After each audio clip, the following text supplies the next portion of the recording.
Tonight, we're revealing Trump's brilliant global chess moves that have world leaders scrambling.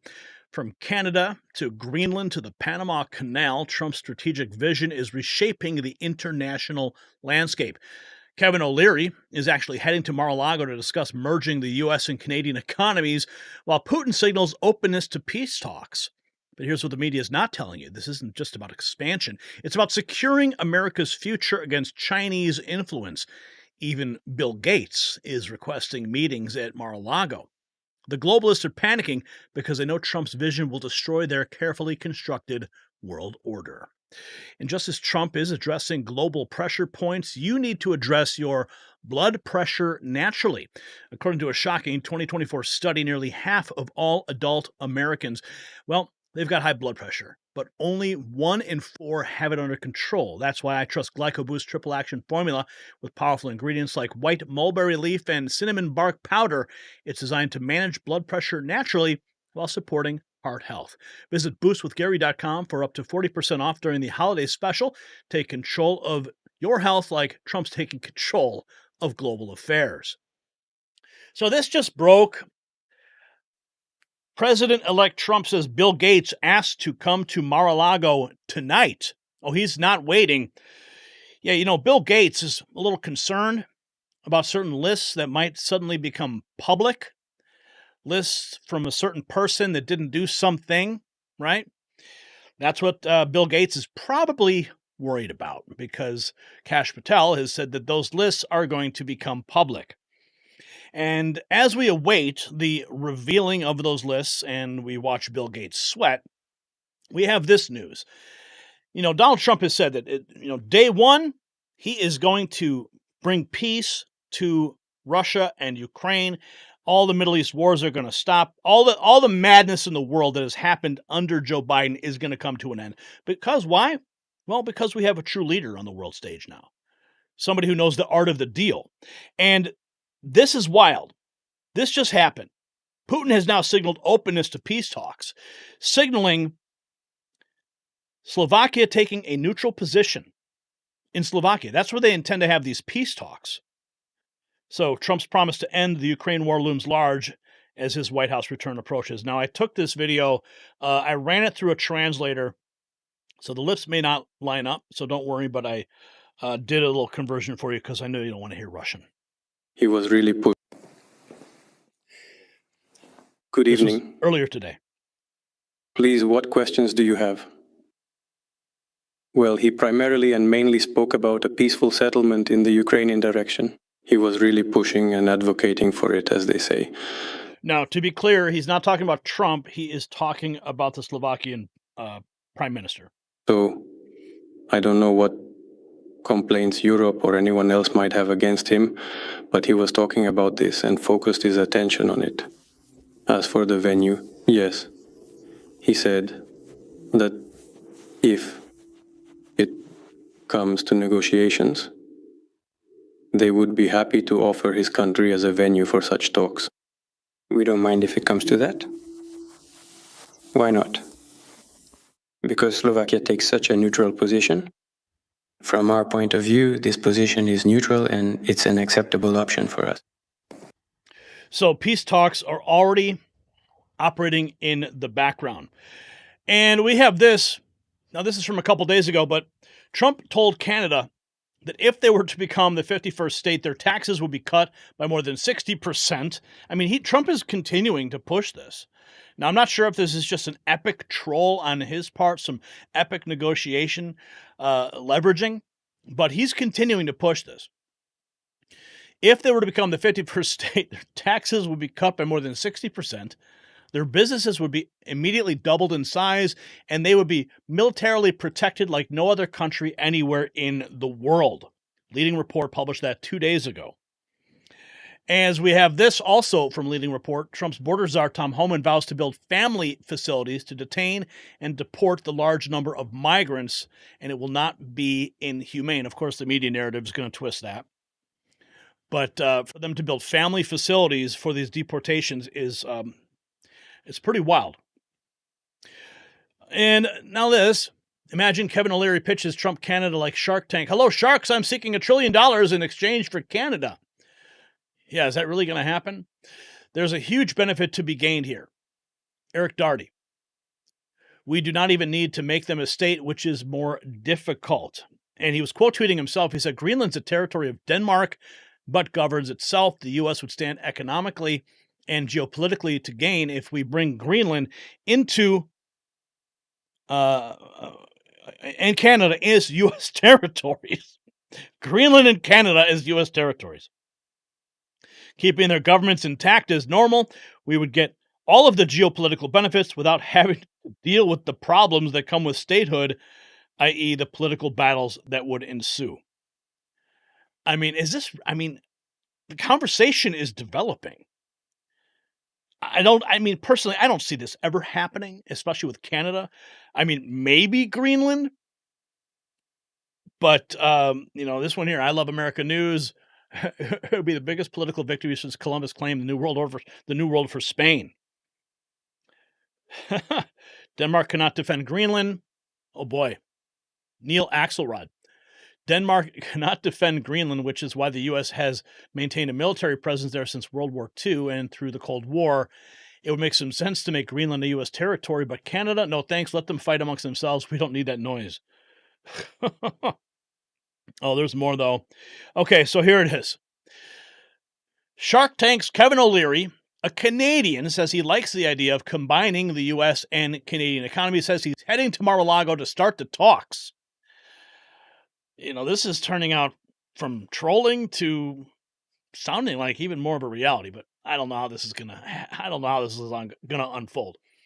O'Leary said half of Canadians are interested in Trump's proposal. Let's listen to what he had to say. Canada, and there's 41 million Canadians, basically the population of California, sitting on the world's largest amounts of all resources, including the most important, energy and water. Canadians, over the holidays, the last 2 days, have been talking about this. They want to hear more.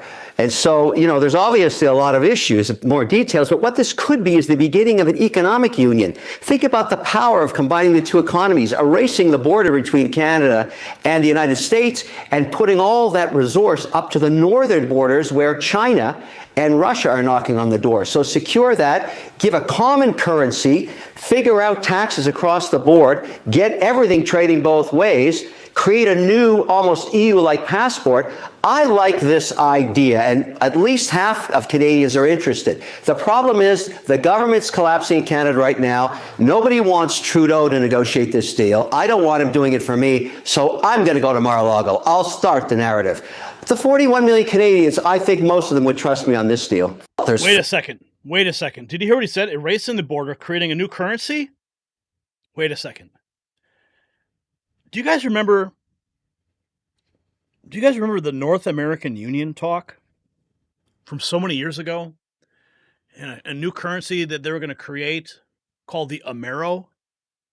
Do you remember all that hysteria? And the NAFTA superhighway? Now I'm getting freaked out. A new currency? I don't know about that, buddy. All right. How do you merge these economies? Erasing the border? Oh boy, I'm getting freaked out now. I totally remember that map. You guys remember it, don't you? The map that showed Mexico, US, and Canada as the North American Union? Is this what we're leading towards? Okay, oh my goodness. If you think about them just being a territory, that's totally one thing. Greenland, a territory. Puerto Rico is a territory. But creating a new currency, Mr. O'Leary? Come on, man. That's what you're going to pitch to Trump when you go to Mar-a-Lago? No thanks, buddy. No thanks at all.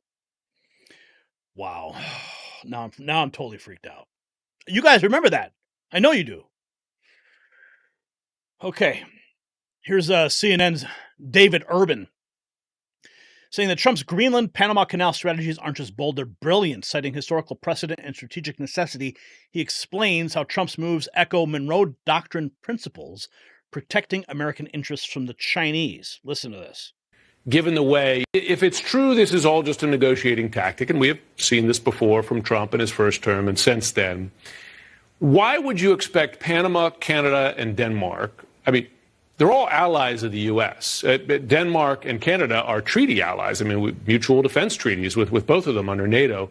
Why would you expect them or the president-elect to respond to this kind of brinksmanship positively, given the way he's talking about taking their land? Yeah, so, Jim, I'm not sure he's talking their land. I think, there's the Monroe Doctrine, which I know everyone's familiar with, or maybe people aren't familiar with, but the sure. Sphere of influence, American sphere, yeah, and in the Western Hemisphere, right? And then there was the Roosevelt corollary to the Monroe Doctrine, which allowed you to carry a big stick and kind of work up and down the Americas to keep American interests at bay. And now this is the Trump corollary to the Monroe Doctrine, right? We're going to have that to secure America. Look, the United States has looked to buy Greenland before. In 1867, the State Department said we should buy Greenland. At the same time, we were buying Alaska from the Russians. In 1946, President Truman tried to buy Greenland from the Democrats, recognizing its strategic importance, its geopolitical significance, its mineral assets there. So it's not a crazy idea. It's been thought about a bunch of times before. The Panama Canal, completely, we've seen this. We've seen this before. George H.W. Bush, when the treaty was signed in 77 and ratified, there was an out for America. The neutrality of the Panama Canal was ever threatened. We could use our military force to go back and make it neutral again. We did that in 1989. Wait, are you saying Trump is talking about using military force to take the Panama Canal back? No, listen, Jim. I'm saying that there is an out in the treaty that says if the neutrality of the canal is ever threatened by the Chinese or whomever else, the United States has the right to go back in. We did that before in Operation Just Cause. We did it to topple Manuel Noriega and put in a new president. We could presumably do it again. The Trudeau piece, I think he's trolling them. We couldn't. That would be quite a use of military force, considering the American First agenda, which seems to be about pulling back from military adventures abroad. Mondaire Jones, I wonder. However, that. But let me give Mondaire a chance to respond, because it's about enforcing the treaty. If we're not being treated fairly in Panama because they're inflating all of the fees for our ships to go across, and China's in control when they claim that China's not, we need to revisit that treaty. I mean, that's our duty. Wow. Here we have this. World leaders on high alert. News Nation guest warns that Trump's wild cards on Greenland, Canada, and Panama Canal are sending shockwaves across the globe. Tariffs going into these next 25 days. Get ready, because this is Alex Sands. He's the deputy editor and politics director of AJC. This is News Nation. Going into these next 25 days, get ready, because we are entering this new era of American governance, which is very different than what we've seen the past number of years, and potentially even more different than what we saw during the first Trump administration. I think when you look at the big picture of what's happening with a lot of these posts around Panama, around Canada, around Greenland, we're looking at pressure coming at different directions, whether it's tariffs, whether it's shipping, whether it's the president's elect's view on what the world order should be. In the past, we've seen these as negotiating tactics, as let's try to bring everyone to the table, have the conversation, but also the pressure campaign, as we've seen even here with the congressional nominations for his cabinet and the reaction from Congress. It is beginning to have a conversation, and this conversation is now happening essentially every day in almost every corner of the world. As did you see that post? I'm going to bring it back a second. Here's the post from Donald Trump. Merry Christmas to all, including to the wonderful soldiers of China who are lovingly but illegally operating the Panama Canal, where we lost 38,000 people in its building 110 years ago, always making certain that the U.S. puts in billions of dollars in repair money, but we have nothing to say. There's President Trump making that declaration on truth. To have a conversation, and this conversation is now happening essentially every day in almost every corner of the world, as many people, world leaders and people here in this country, wonder what will happen on day one. Potentially what we're seeing now is that foundation being laid for a very interesting first couple of days, first 100 days and beyond of what America could look like, what policies could look like going into this second Trump administration. You know, I agree with you when you say in the past we have seen President Trump make these bold statements to set up negotiations. Yep. Do you believe that is likely the strategy here? And if so, do you think it will bring leaders to the negotiating table? Is it effective? Now, before he responds, that's what I believe this is. I believe this is all bluster, and it's designed to begin the negotiations with these countries so that we can have fair trade and fair access. Now, is Trump going to send troops down there? I don't know. Does he have the authority to do so? He certainly does. And that's where he's carrying the big stick. And that's why world leaders are freaking out, because he is upsetting the whole world order right now with just some posts on Truth Social, and he's not even president yet. Let's hear what this guy has to say at News Nation.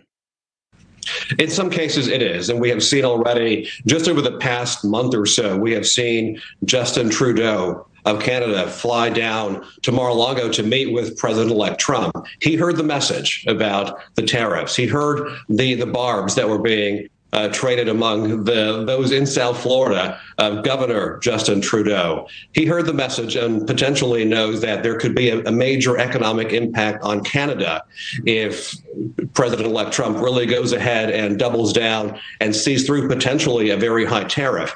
So world leaders in North America and really around the world are paying attention. And again, because President-elect Trump in the past has sometimes said one thing, done something else, sometimes the same thing, there's always an element of how far will he go? What will he do? What will he not do? But time and again, world leaders know to take him seriously, because this is not a conventional administration. And this time, without having the prospect of re-election in 4 years, and given what he said about potentially pushing boundaries across every aspect of governance, there are many wild cards going into January, and this is one of the big ones.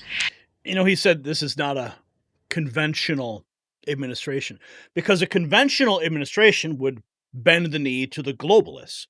Donald Trump is not about to do that, and he's going to take every arrow in his quiver, and he's going to wave it around saying, hey, guess what? We have the authority to do these things. And we're going to leverage our authority on the world stage to at least bring people to the negotiating table, because that's where Donald Trump shines. Here we have, this is CNN. Trump's talk of absorbing Canada, Greenland, and the Panama Canal. Trump's former Defense Secretary Mark Esper says it is all a negotiating tactic, just like I said. But Esper warns China's deepening grip on Greenland's rare earths and Panama's ports could be the real story. Listen here. Greenland and Panama. Amidst all of this, Mr. Secretary, President-elect Trump has been talking a lot about potentially expanding U.S. territory. He's talked about absorbing Canada and Greenland. Now he's suggesting taking control of the Panama Canal, just like he did in his first term, talked about it. You worked under Trump. Is this something that he's seriously considering? Well, we don't know. I think the best assessment is that it's a negotiating tactic, whether he's trying to reduce shipping rates in the Panama Canal or just somehow interested in acquiring Greenland. I don't know. But to me, the common thread that I think is an important one are Chinese pursuing interests in both Greenland and Panama. We know that in Greenland, for example, it's believed to include nearly a quarter of the world's strategic reserves of rare earth materials, lithium, graphite, things like that. And the Chinese, for years, have been trying to get in there to set up mines and to mine that and to continue to dominate those sectors. And likewise with Panama, we know the 5 ports down there, they control 2 of them. And we know, or at least I believe, that there are government people down there collecting data on shipping, monitoring traffic, conducting espionage, and we should be very concerned about Chinese presence in Panama, and of course not just Panama, but all of Latin America. Donald Trump is trying to get ahead of China. That's the bottom line. But this guy, Kevin O'Leary, I love him. But yeah, this whole erasing the border and the new currency, come on, man. Let's not go there. All right? I'm not about a North American Union. Okay? Now, what we've uncovered tonight, it goes beyond traditional diplomacy. Trump's strategic moves with Canada, Greenland, and the Panama Canal aren't just about expanding American influence, they're about securing our economic and military future. While the mainstream media mocks these proposals, world leaders are taking notice. Putin's openness to peace talks proves that Trump's approach works. Former Defense Secretary Esper calls it a negotiating tactic, but here's the truth. China's growing influence in Greenland's rare earth minerals and Panama's ports pose the real threat to American interests. Trump's bold vision isn't just about making deals, it's about protecting America's future. So here is the burning question. Is Trump's aggressive global strategy the only way to counter China's economic warfare? Share your thoughts below. And show your support for America First foreign policy with our exclusive MAG Avengers gear at shop.nextnewsnetwork.com.